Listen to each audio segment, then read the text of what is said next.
Today we're going to talk about Bitcoin. Why is it so important? Why has it grown 48,000% in the last 10 years and even about 50% just since the election? What are the basics we need to know? What is a blockchain? Let's get into it. I'm going to start with my most basic question, which someone sent in, which is explain to me, as if I'm a 5-year-old, what cryptocurrency is. I'll do my best, and that's not necessarily an easy task, but cryptocurrency is a virtual currency. So it exists on a ledger. So the best analogy I can make, the best way to explain it is think of an Excel spreadsheet that documents you have ownership of something. Okay. That's basically what cryptocurrency is, right? So the Bitcoin spreadsheet, which is called the ledger, exists on a blockchain. And all a blockchain means is that it's a distributed ledger. So that Excel spreadsheet or that ledger is distributed among millions of people. Okay. And every time there's a change to that, it's distributed among those millions of people. So it's always in sync. So that ledger says Jeff has 1 Bitcoin. All million people who have that Excel spreadsheet now see that Jeff has 1 Bitcoin. Okay, I understand that. So also to get even a little simpler, my understanding of one of the components of crypto is that like the only way for me to really pay you directly without any bank or any middleman or anybody else knowing that we have exchanged value is by giving you cash. But if we're not in the same room, it's very hard for me to give you cash. So then I have to resort to like a wire transfer or a credit card or even like PayPal or something like that. Cash App, Zelle. Yes, so, exactly. So the world of crypto, from my understanding, takes all those sort of middlemen out of the picture, and it's directly from me to you. Exactly. Okay. Exactly. So if I want to send you any monetary value in any of the multiple cryptocurrencies, I simply go to my wallet and I say, hey, send Wendy this amount, and it goes directly to you. So it's a fast, efficient, inexpensive way to move funds, which between me and you, it's small amounts, great, but when you start looking at banks spending, sending billions of dollars, it becomes a very efficient way to move large amounts of money as well. Okay. I'm glad you answered that, because one of the questions is, what is a wallet? The best way to answer that, so again, we talked earlier about how there's this ledger, and that's where my value is stored. So my record of that is stored. The reason it's called cryptocurrency is because it uses cryptographic keys for security. Okay. So again, think of that ledger, and let's just say cell A1 is Jeff's cell in the ledger. Okay. Anyone at any time can see that information. So anyone at any time can go to the ledger, the blockchain, and see exactly how much crypto is on an address. Now it's beautiful because it's anonymous, so no one knows that that particular address belongs to Jeff, but they see A1. A1 has 1 Bitcoin. Anyone can see that at any time. Now, what we were talking about earlier, me sending you money, in order for me to send you any of that 1 Bitcoin, and the nice thing about cryptocurrency is it's out to the 8th decimal point. Okay. So it's divisible by 8. So I could send you 0.0000001 Bitcoin. So you can move very small amounts, micropayments. But anyway, in order for me to do that, I have to unlock that A1 cell in the ledger. In order to do that, I need cryptographic key, my cryptographic key that only I have, and that's what makes it so secure. So what a wallet is a wallet is what stores that key. So when I go to my wallet and I say I want to send Wendy some Bitcoin, it has that key. It confirms that key on the blockchain and then says, okay, take the money from A1, and let's say Wendy's cell is B8. Okay. Move it to B8. Now blockchain addresses are more complicated than I'm saying, very Okay. simple, but then it says, say it was half a Bitcoin. It would say take half a Bitcoin from A1 and move it to B8. So now that ledger changes. My record will now show half a Bitcoin, and yours will be increased by half a Bitcoin. Okay. And immediately that is then distributed among all million people who are holding that ledger, and that's what makes it so secure. If someone were able to hack into one ledger, it doesn't mean anything because there are 990,000 show the truth. Yes. Interesting. And so is your key like a password in a sense? Yes, it's a cryptographic key, which is a little more complicated than a password. Mm-hmm. But what happens is any wallet address you get a 12-word key phrase, and that 12-word key phrase are common English words that you want to save somewhere. But that's what creates your cryptographic key. Okay. So the thing with a wallet is if you ever lose that, It's a problem. you're done. This is what makes me nervous about So investing. that's why it's in that. important that you have that 12-word key phrase written down somewhere and secured in a safe or someplace where if you ever lose your wallet, it doesn't matter. Okay. You can, You have it. as long as you have that 12-word key phrase, you've got your cryptographic key. And would you typically share that with a partner, or You can share that with your, with your someone partner, that you would your share spouse. a bank yeah, account with. exactly. Okay. And, but you want to have that backed up somewhere, very safe, very secure. Okay. Because if that ever got in anyone else's hand, they basically think of that as a key to your safe deposit box. Okay. Oh, that makes Right? sense. You want to have that safe, secure, because once someone gets that, they can get whatever they want. Okay. So I had a question, how does this protect against hackers? But you really just answered that, because instead of hacking into one institution like a bank or a government, there are millions, maybe billions behind that. So you really, it would be better. It is, in the current state of computing, unhackable. Okay. The cryptography is so strong that it can't be hacked, it can't be broken. Okay. Quantum computing advances that are happening now make it theoretically possible in the next 10 years, but currently it's unhackable. So as long as your keys are safe and your crypto is held in a cold wallet. So you asked about wallets before. Yes. Okay. There are different types of wallets and where you can store your crypto. Okay. So the first place, the most common place, which you never want to keep your crypto, is on the exchange or the service that you bought it from. So Coinbase is a very popular place to buy and sell crypto. I'm a fan of Coinbase. Yes, I know you are, and it's a great stock, a great investment that I encourage people to get into.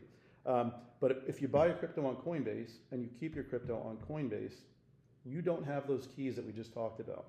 Okay. Coinbase has those keys, and your crypto is just lumped into their grand crypto holding, and they've got their own ledger somewhere that says, of all the crypto we have, Jeff has 1 Bitcoin. This presents a couple of problems. A, you truly don't own the Bitcoin, right? There's a saying in the crypto world, not your keys, not your crypto. Okay.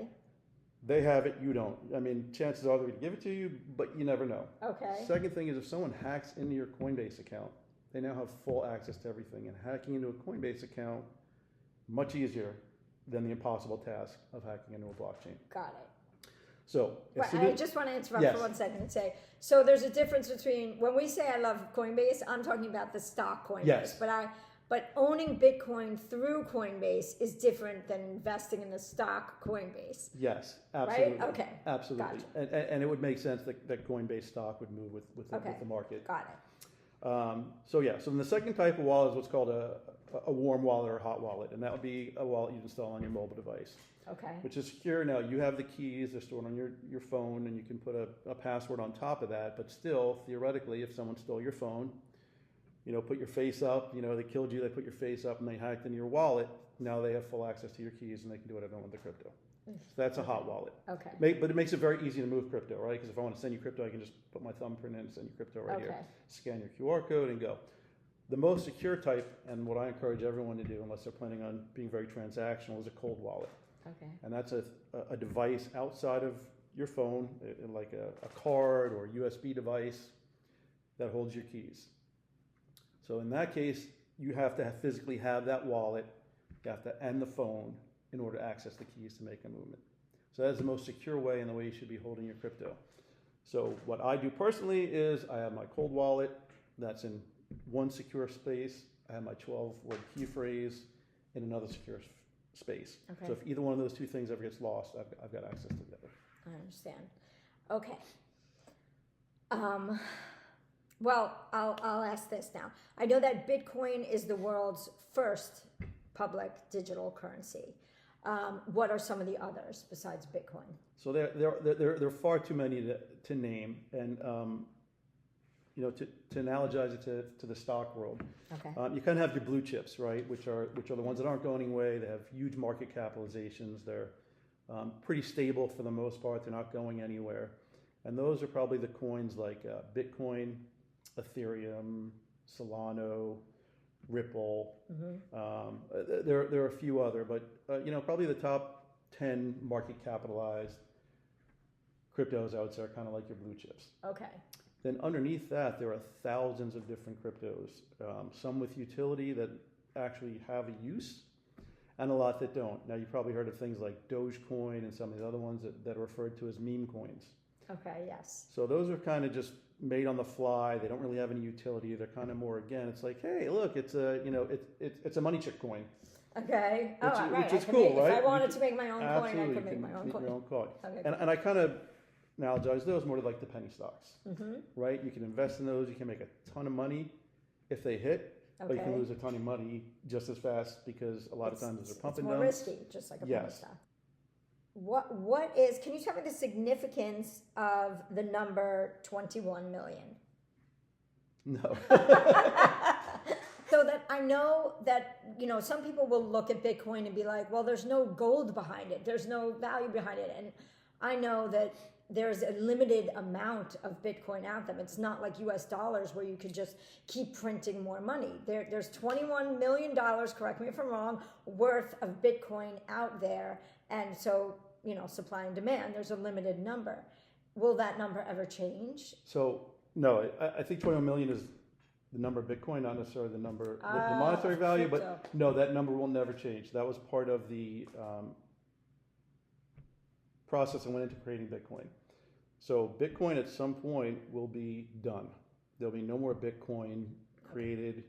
Everyone will mined. just It'll own the be 21 million. That's it. It'll be a limited supply. So, and that's not that far off. I think there's about 90% of the Bitcoin that will ever be mined is now mined.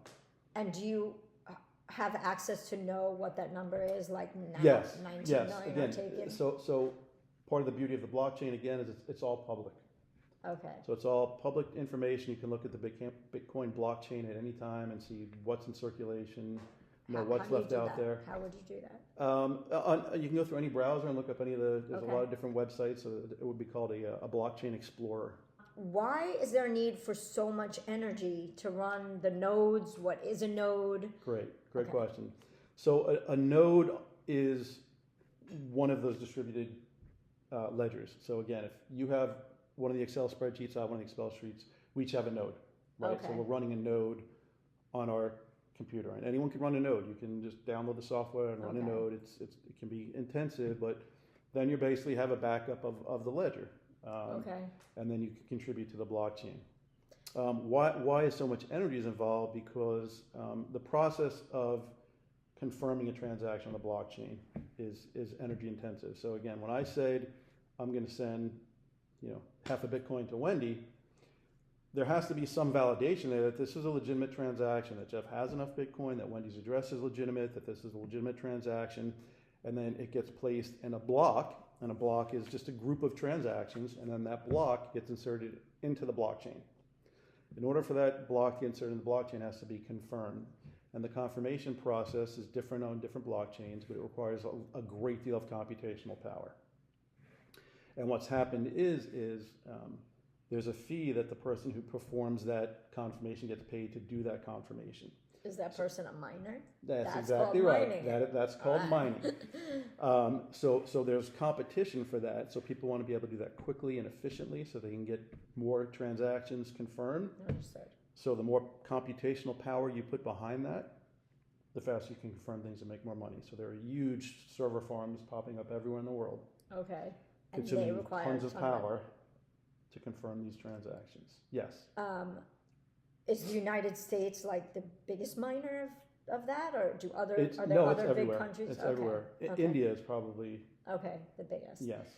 And so you could be a crypto miner, but not necessarily an owner of it. Exactly. That's, Well, that's a so- service. So as a crypto miner, you become an owner because when You get paid. yes, you get paid in the crypto. So I understand. in order for me to send you that Bitcoin like we talked about earlier, I have to pay a small fee, right? So I want to send you $100 worth of Bitcoin. I've got to pay $1 fee on I top of that to understand. send Like it a to you. commission, like a trading commission. Yes, Oh, exactly. And that fee goes to the miner. Okay. So the higher that I set that fee, and I can control how much I want to spend in the fee, Okay. the higher I set that, the more motivated a miner is going to be to take that transaction and process it. So the higher the fee I'm willing to pay, the faster my transaction will get I confirmed on understand. the blockchain. I understand. So if I want to say, hey, it's Wendy, it'll get to you in a couple hours, I'm going to pay a low fee, fine. But if I want to do something quickly, I can pay $3 and it'll get confirmed probably within a minute. Why does crypto feel like a Ponzi scheme? And this is a question that comes up all the time, so don't feel Okay. like I'm being insulted by that question. Okay, good. So I think in its early days, crypto got associated with a lot of nefarious activity, and one of what I consider the benefits of crypto is its anonymity. So, but that's a double-edged sword, right? Because it can be used for nefarious activities like money laundering and terrorist financing and other things. And there have been a lot of things put in place to help prevent that. But I think that contributed to kind of a negative connotation that started with crypto, like, oh, it's not real, it's funny money, it's in the ether, it's used by drug lords.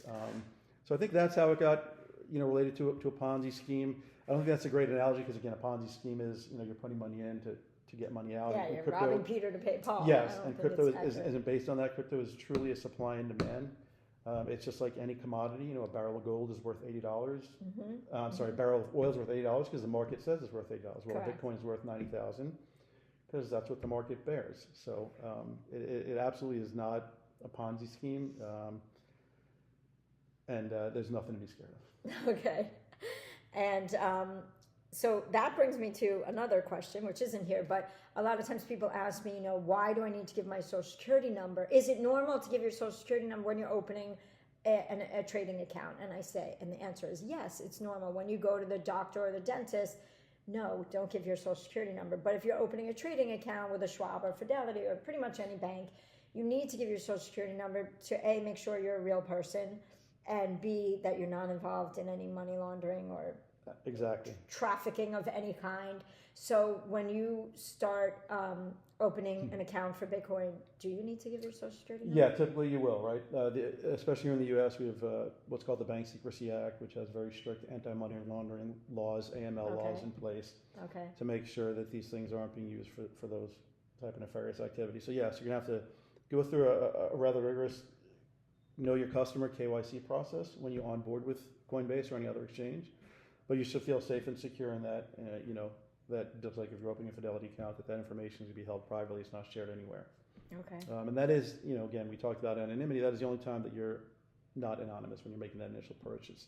Once it moves off of that address to your wallet and then from my wallet to your wallet, again, people can see that it moved from A to B, but they have no idea that it moved from Jeff to Wendy. Okay, so a lot of, my whole goal here at Money Chick is to help people build wealth. So I talk a lot about the stock market and real estate just because those are things that I'm familiar with. So I know from my standpoint, if I'm a little hesitant to buy an actual Bitcoin, I can get like an ETF like iBit, or we talked about Coinbase earlier, I would invest in that.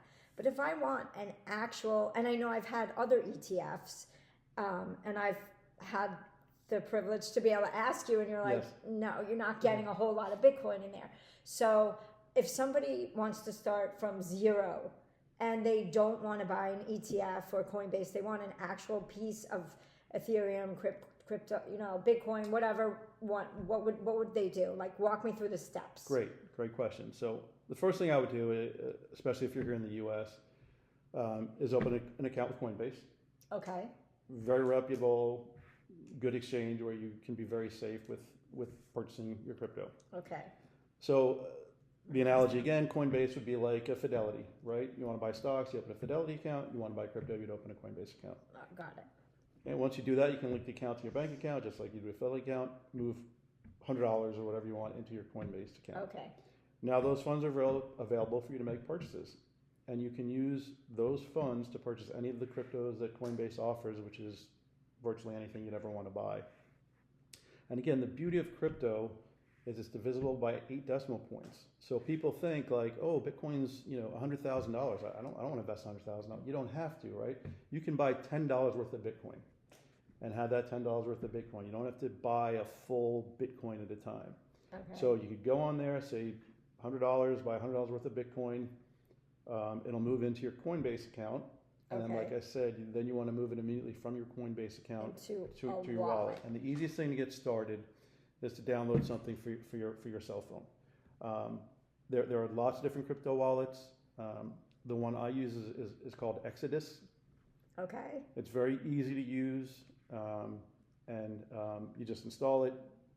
Fingerprint control. You can put a pin on it if you want, but it's very safe and secure. So again, the blockchain is just a bunch of addresses, a bunch of those ledgers. Mm-hmm. So when you first buy it, it'll come in your Coinbase address. It'll be in your Coinbase address. And then once you install Exodus, you'll get your address for your Exodus account where you hold the keys to. And then through Coinbase, there'll be a feature to send. And you'll just hit that send button. You can scan it through your QR code, or just enter it manually. The address to send it to your phone, send it to your phone, and then it's safe and secure. Put it there, leave it there for 10 years, and it'll be worth a lot more. Okay, well, I know that is the goal, but like I'm into liquidity. So let's say you have an emergency, you need that money. Yes. How do you get it out? So that's one of the beautiful things about the crypto market is an incredibly liquid market. Okay. It's also a 24/7, 365 market. So unlike the stock market or your bank, all these ATMs, your liquidity is available to you 24/7, 365. So to get your money out, you're just going to reverse the process. So and Exodus actually has some buying and selling within the wallet now, but let's just say it didn't. You move it from your wallet back to your Coinbase account, and then you sell through your Coinbase account. Now, I know, one of the great things about crypto is that it levels the playing field, kind of like the internet did for people in countries or in situations where they might not have a bank account. So let's say you don't have a bank account, but you open a Coinbase. Is there a way to like put cash in there? Yes. So there are crypto ATMs popping up. They're not as common here in the U.S. because we're such a bank nation. But in the unbanked regions all over the world, where again we're leveling the playing field, there are crypto ATMs where people can go and buy and sell crypto right there on the machine, and get put cash in, get cash out. Okay. Another beauty of Bitcoin is that Bitcoin is worth the same here as it is in Australia, China. Right. Uganda. There's no exchange rate. Exactly. Problems. A Bitcoin is a Bitcoin anywhere in the world. So it truly is democratizing money and giving everyone equal access. And so how do you see the future of this going? Will this devalue dollars that people may have? I'm talking. It's a great question, and it's a big debate. So I don't think it's going to, right? And we talk about dollars, we refer to that as fiat currency. Right? Fiat currency is just a word for traditional paper currency of any type. Euro, yen, it's all fiat currency. So I don't think it's ever going to devalue fiat currency, but I think fiat currency eventually goes away and everything becomes digital. Right? If you think about a dollar bill really has no true value anymore either, right? We're off the gold standard. It's worth what the market says it's worth. And since it's the US dollar, it's incredibly strong. But a dollar can be lost, a dollar can be destroyed, it can catch fire. In terms of its paper. It's paper. Right? There are 6 characteristics of money, and one of them is durability. Fiat currency is not very durable. It's also not very divisible. So crypto exceeds in both those places. It's durable in that it's digital, so it never goes away, and it's divisible out to 8th decimal point. So I think eventually all currency will go digital. Right? There's no need. Very few people carry cash anymore. It's all pretty much plastic. But I think eventually we'll be in a digital virtual currency world, but it'll still be U.S. dollars, but instead of actually holding a dollar, it'll be in a digital wallet somewhere. Okay. So let's say step 1 is we get rid of paper currency or fiat or whatever, but we would still have credit cards and banks. Yes, most likely. Absolutely. The concept of the dollar will still exist. I just think eventually there's no reason to have paper and coin when it can be digital. And again, it's on a distributed blockchain. It can't be hacked. It can't be, again, someone hacks into my Wells Fargo account tonight. Yes. They steal all my money. I'm done. Yeah. And there is a lot of fraud now with tons of fraud on credit card. It's just, crypto is hack proof, fraud proof. Okay. And well, I guess you're explaining, but I handed you a paper earlier of how much it's gone up in the last 5-10 years, and especially since the election, because we all know that our new president is very sort of pro crypto. Yes. So do you think it's going to still go up at that rate? It's extremely volatile, by the way. It has huge swings. So it does have huge swings. Right? In the past week, Bitcoin was 20% tumble. So it went up for a while, thanks to us thinking of having a Bitcoin reserve and some other announcements that were made. But then when some other things happened, the market tumbled 20%. Yeah. So that's a huge tumble. It went from 100,000 to 80,000. So yes, there is volatility. It's back up into the low 90s now. Okay. And my advice to anyone thinking of investing in crypto is, if you're not investing for the long run, crypto is not the investment for you. Yeah. Because it is going to have those big swings in short periods of. Back to your original question, I think the sky is the limit for crypto. I don't think it's going to continue at the pace it was, which is both a good thing and a bad thing, right? It's a bad thing that people aren't going to be able to get the gains that people did 10 years ago. But it's a good thing that as it stabilizes, it becomes more like a commodity like gold or silver or diamonds or anything else you'd invest in, and that it's more stable, less fluctuations, more true value. But I think it's very realistic for Bitcoin to reach 150,000 this year. Oh yeah. Are there any countries that have outlawed Bitcoin? China China. theoretically has said that they Okay. outlawed crypto, but it's not strictly enforced. There's a lot of crypto movements in and out of China. Okay. So in real estate, we call that patient money, when you need to wait a long time to see the fruits of your labor. So you would not recommend this for older people, obviously, who No. don't have as long of a time horizon. No. I mean, I hear people in their 80s like, I got to get into crypto. I'm like, maybe not. Maybe not such a good Yeah, idea. again, if you have some, or just to play, yes, maybe. some throwaway funds, Yeah. you want to throw out some meme coins that are, Yeah. absolutely. But no, if you're looking at it as a true growth investment, it's long term. And the term that we use in the crypto market is called HODL. HODL. HODL. I don't know where it came from. It's kind of a play on hold. Yeah. But that's the term. It's HODL, right? And I've been investing in crypto for 10 years now, and I'm a big believer in HODL. So, like I said, we had that 20% dip in the HODL world. That's what we call crypto. Bitcoin went on sale. It was at 100 2 weeks ago. Yes. I say that about the On market. stocks, and I encourage, just like you would in stocks, dollar cost averaging. If you want to invest, say, $10,000 a year in crypto, divide that out. Yeah, don't throw Buy it all in at $250 once. a week, Yeah. and every week buy, and you'll dollar cost average, and you'll get. Yeah. All right. Is there anything else that I don't even know what I don't know that I didn't know to ask that you think it's important that people know? I just think the most critical message I would give people is crypto is real, right? It's not some kind of imaginary thing. It's not a fad. It's not a trend. It's not going away. It's being adopted in all types of big banking. J.P. Morgan holds tons of crypto. Some governments? Yes, the governments are. The United States is now going to have a crypto reserve. It's I hate to use this term, but it's almost too big to fail, right? The market capitalization of Bitcoin is as big as J.P. Morgan. So it's not going anywhere, and it's a great investment opportunity for people looking to have an increase in the long term. Okay. Not something to be scared of. Okay, it is a little scary, but it's less scary now that you've had this conversation with us. So I really appreciate it. Thank you. It's my pleasure.